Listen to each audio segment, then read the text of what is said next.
മലയാളത്തിലെ അച്ചടി ദൃശ്യമാധ്യമങ്ങളെല്ലാം കൂണിൻ്റെ ഔഷധ ഗുണങ്ങളെക്കുറിച്ച് ഒരുപാട് പറയുന്നുണ്ട്.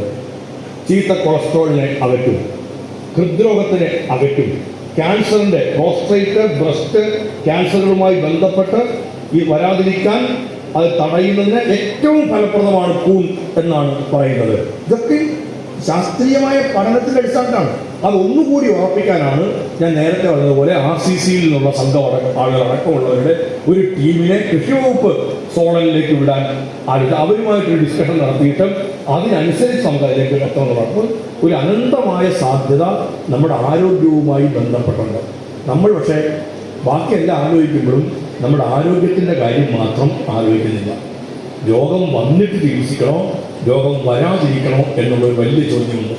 രോഗം വന്നിട്ട് ചികിത്സിക്കുമ്പോൾ ഉള്ള പ്രശ്നം ചികിത്സിക്കേണ്ടതല്ല, നമ്മുടെ സമ്പത്ത് കൂടി ചോർന്നു പോകുന്ന തരത്തിലേക്ക് എത്തുകയാണ്. മാരകമായ രോഗങ്ങളിലേക്ക് എത്തുമ്പോൾ നമ്മളുടെ സാമ്പത്തികത്തിൻ്റെ അവസ്ഥ, ചോരുന്ന സമ്പത്തിൻ്റെ ഒരു വ്യാപ്തി നോക്കുക, എത്ര ഭയങ്കരമാണ്.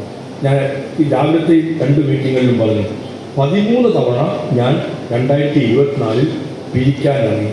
പാർട്ടി പിരിവൊന്നുമല്ല ഇറങ്ങിയത്, കിഡ്നി കരൾ മാറ്റിവെക്കൽ രോഗികളെ സഹായിക്കാൻ വേണ്ടിയുള്ള ജനകീയ പിരിവുകളുടെ ഭാഗമായിരുന്നു. 19 പേർക്ക് വേണ്ടി 13 തവണ പിരിവിനിറങ്ങിയ ഒരാളാണ് ഞാൻ.